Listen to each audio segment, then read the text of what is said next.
Hey, shalom to everyone. Look, I pray that all is well with you. I really do. I pray that all is well, all visible and even all not seen, mentally, spiritually, physically, financially, biologically, familially, professionally, publicly, and privately. All is well in Yahushua's name with you. That's what I pray, that all is well. And if it's not well in your opinion, then hey, let's talk to the Father and make it well, because he turns things around if we just let him. And so that's to me and to you, all right?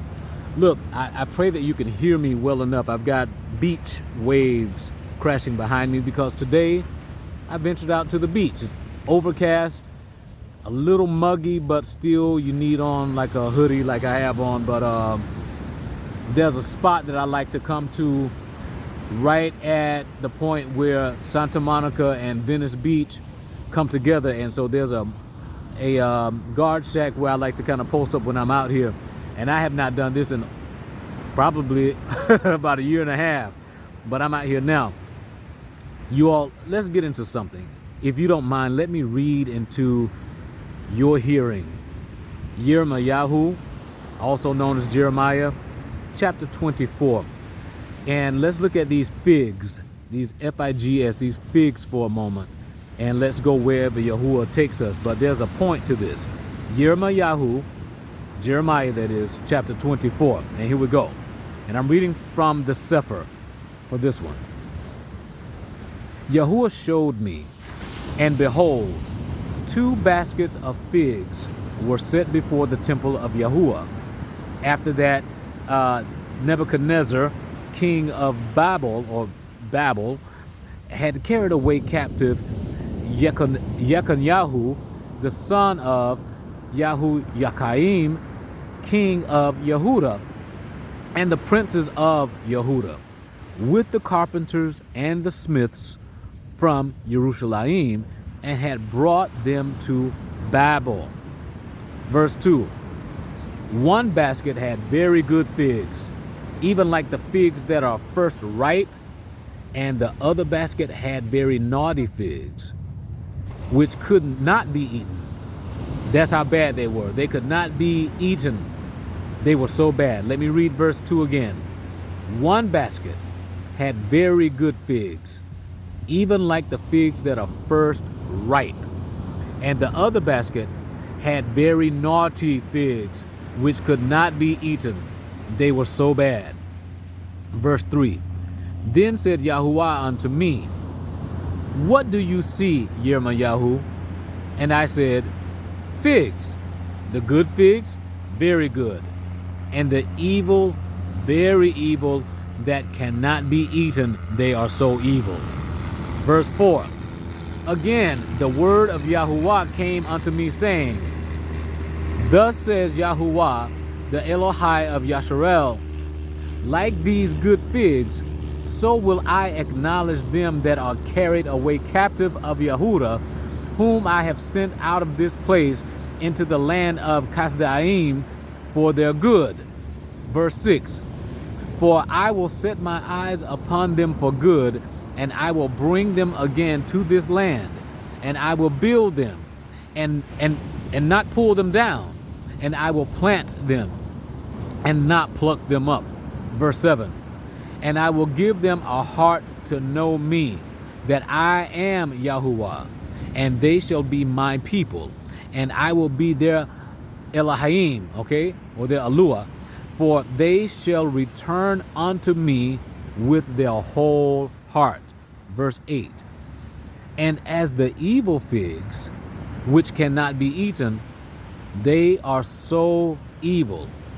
Surely, thus says Yahuwah, so will I give Sidakyahu, the king of Yehuda, and his princes, and the remnant of Jerusalem that remain in this land, and them that dwell in the land of Mitzrayim.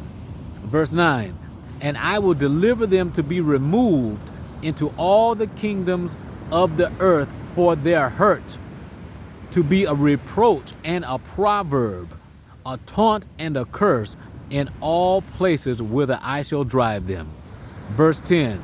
and I will send the sword, the famine, and the pestilence among them, till they be consumed from off the land that I gave unto them and their fathers. Now, this is regarding Yehudah. This is regarding Yahuwah's people. And the Most High, through what's being presented in this, let's call it a parable, presents two sides to his people. There are the good figs, those things that are pleasing to the Most High, or them that are pleasing to the Most High of his people. And then there are the bad figs, those that cannot be eaten. They are so bad, they are so evil that they cannot be consumed. And you know, whatever we consume usually has some sort of nutritional value. It's what we consume should have some nutritional value, should have the ability to enliven us, to make us stronger, healthier. Well, those evil figs don't bring health. They bring sickness, they bring dis-ease. And yet, the evil figs are a portion of Yahuwah's people, the Yahudim. Just like the good figs are a portion of Yahuwah's people. And within this parable, it tells us that those who are of the good figs, though they might have been cast away previously, though they might be scattered to the uttermost parts of the earth, Yahuwah will gather his good figs back together, will take care of them, will protect them, and they shall enjoy his treasure. They shall enjoy the good of the land. But those bad figs in that other basket, he's going to make sure that famine and pestilence and sword, dis-ease, will wipe them off the face of the earth. And they can't run from it. They can't hide from it. It's going to come. And that's even from the higher ranks of the kings and the princes on down of those bad figs. Y'all, I'm seeing a lot of bad figs amongst us. Those that look like Yehudah, but are not Yehudah. It's a lot of this mental sicknesses, these demons really, that are out here. And it's males and females. And they'd rather curse than to bless. They'd rather fight than to make amends. They'd rather kill than to give a good, strong, natural birth to something. A good spiritual birth, I should say. They'd rather kill and destroy than to build up. They'd rather curse the Most High and denounce Yahuwah than to give their lives to him and proclaim his goodness, his steadfastness. Y'all, there's some sicknesses amongst us. And it's deep out here. Living in LA in particular, there's sicknesses all over, but in LA, it's a special kind of sickness. It's a special kind of sickness. It's a special kind of sickness, and if you don't know about it, you just have to be here to see it. People talk about Skid Row in Los Angeles. Skid Row is all throughout Los Angeles. In fact, I always describe it this way. Los Angeles is a city within Skid Row.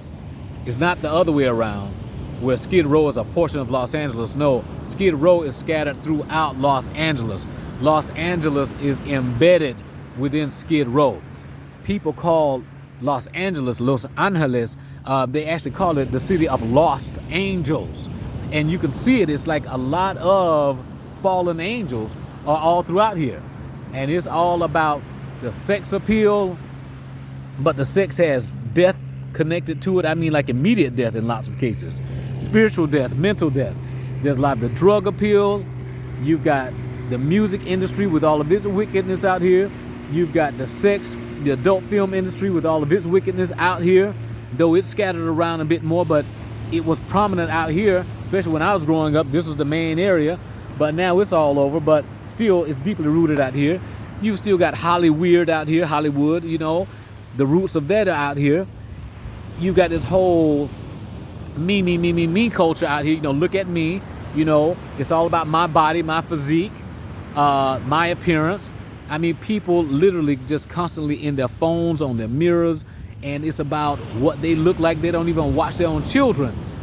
Their children are falling and stumbling and getting into accidents and bruising themselves and becoming bloodied because the parents are so into their own phones, looking at themselves, taking selfies and all that, that they're not paying attention to their own seed because they'd rather focus on themselves. They're not concerned about building up and protecting the seed. The seed be damned, and they'd rather destroy the seed in order for themselves to be pumped up and primed up and positioned to where they receive notoriety and accolades and applause. A lot of selfishness. And a lot of it, you all, is even among the Yahudim. Yahudah. There's some sicknesses out here. The Most High's word is true. And Yirmeyahu 24 is a warning. Which side are you going to be? Which basket are you going to make sure that you live in according to Yahuwah's will? Because some of us are literally taking Yahuwah's blessings, his barakah, and throwing them back in his face and saying, I don't want that. I want to do it on my own terms.